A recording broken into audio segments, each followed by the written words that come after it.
আজিৰ এই অনুষ্ঠানত উপস্থিত অসম চৰকাৰৰ সামাজিক ন্যায় বিভাগৰ মন্ত্ৰী পীযুষ হাজৰিকা ডাঙৰীয়া, দিছপুৰ সমষ্টিৰ সন্মানীয় বিধায়ক অতুল বৰা ডাঙৰীয়া, আমাৰ মাজত উপস্থিত অসম চৰকাৰৰ সামাজিক ন্যায় বিভাগৰ আয়ুক্ত সচিব বীৰেন্দ্ৰ মিত্তাল ডাঙৰীয়া আৰু কামৰূপ মহানগৰ জিলাৰ উপায়ুক্ত সুনীল চাটাৰ ডাঙৰীয়া। পোনপ্ৰথমে মই এই বৃদ্ধাশ্ৰমত থকা সকলো আইতা আৰু ককাক মোৰ ফালৰ পৰা বহুত বহুত প্ৰণাম আৰু নমস্কাৰ জনাইছোঁ। আজি ৰাখি পূৰ্ণিমা আৰু এই ৰাখি পূৰ্ণিমাত সকলোৱে নিজৰ ভাইটিক বা ককায়েকক ৰাখি পিন্ধায় আৰু ভাইটি বা ককায়েকৰ দায়িত্ব হয় যাতে নিজৰ বায়েক বা ভনীয়েকক সকলো ধৰণৰ দুৰ্যোগৰ পৰা ৰক্ষা কৰে। আজি এনে এটা সুন্দৰ দিনত আমি কেইটামান কাম আপোনালোকৰ বাবে কৰিবলৈ সিদ্ধান্ত লৈছিলোঁ আৰু মই এটা এটাকৈ কথাখিনি আপোনালোকক বুজাই দিছোঁ। প্ৰথম আমি আজি আপোনালোকক এখন আধাৰ কাৰ্ড দিছোঁ, কাৰণ আধাৰ কাৰ্ডখন নাথাকিলে পৰিচয় বিহীন হৈ থাকে। আধাৰ কাৰ্ডখন থাকিলে আমাৰ এটা পৰিচয় থাকে আৰু আধাৰ কাৰ্ডখন থাকিলে আমি বেংকৰ একাউণ্ট খুলিব পাৰোঁ, নহ'লে আমাৰ বেংকৰ একাউণ্ট খোলাটো দিগদাৰী হয়।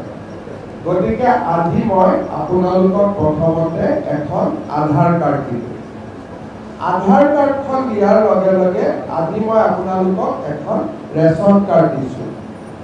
এই ৰেচন কাৰ্ডখন পোৱাৰ লগে লগে আপোনালোক সকলোৱে 5 কেজিকৈ চাউল বিনামূলীয়াকৈ আপোনালোকে আজিৰ পৰা পাব।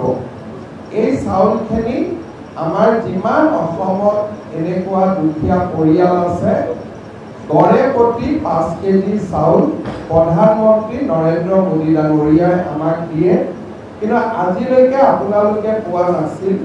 এতিয়াৰ পৰা এই চাউলখিনি আপোনালোকে পোৱাৰ কাৰণে আমাৰ বৃদ্ধাশ্ৰমত থকা সকলোৱে মিলি ইয়াৰ যিটো ব্যৱস্থা তাত আপোনালোকে সহায় কৰিব পাৰিব। তৃতীয়তে আজি মই আপোনালোকক এখন আয়ুষ্মান ভাৰত, আয়ুষ্মান অসমৰ এখন কাৰ্ড দিছোঁ। এই কাৰ্ডখন পোৱাৰ কাৰণে আপোনালোকে আমাৰ মেডিকেল কলেজত বছৰি 5 লাখ টকালৈকে বিনামূলীয়া চিকিৎসা কৰিব পাৰিব। অৰ্থাৎ কাৰোবাৰ MRI কৰিব লাগে, CT স্কেন কৰিব লাগে, কাৰোবাৰ বেমাৰ হৈছে মেডিকেলত থাকিব লাগে, ঔষধ খাব লাগে, কাৰোবাক পেচ মেকাৰ লগাব লাগে, কোনোবাই কিবা ডাঙৰ অপাৰেশ্যন কৰিব লাগে। এই গোটেইবিলাক দায়িত্ব এই কাৰ্ডখন দেখুৱালে চৰকাৰে বছৰি 5 লাখ টকালৈকে দায়িত্ব ল'ব। সেই কাৰ্ডখনো আজি মই আপোনালোকক দিছোঁ, অনিমা বাইদেউক দিছোঁ আৰু চবকে আমি দি দিম। ইয়াৰ পিছত মই আপোনালোকক এখন কাগজ দিছোঁ, য'ত নেকি আপোনালোকৰ নামত চৰকাৰে এটা এটা অৰুণোদয় আঁচনি দিছে আৰু এই আঁচনিটো অহাকালি আপোনালোকৰ বেংকত 12 বজাত প্ৰথম মাহৰ 1250 টকা সোমাই যাব আৰু তাৰ পিছত প্ৰত্যেক মাহৰ 10 তাৰিখে আপোনালোকৰ বেংকৰ একাউণ্টত 1250 টকা জমা হ'ব। এই 1250 টকাটো উলিয়াই লৈ আপোনালোকে পুষ্টিকৰ খাদ্য আদি আপোনালোকে বজাৰত ওলাই যাব পাৰিব। হাতত যেনেকৈ অলপমান টকা থাকিলে মনত সাহস আহে, তেনেকৈ এতিয়াৰ পৰা চৰকাৰে আপোনালোকক প্ৰত্যেক মাহত 1250 টকা আপোনালোকৰ বেংক একাউণ্টত দিব। তাৰমানে আপোনালোকক মই কি কৰিলোঁ, আজি আধাৰ কাৰ্ডখন দিলোঁ, আয়ুষ্মান ভাৰতৰ কাৰ্ড দিলোঁ, বিনামূলীয়াকৈ 5 কেজি চাউল পাব, তাৰ কাৰণে ৰেচন কাৰ্ড পালে আৰু এটা এটা অৰুণোদয় দিলে।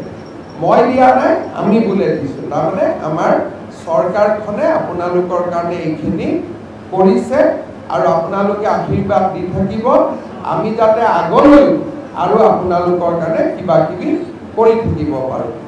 আৰু আপোনালোক ভালে থাকক।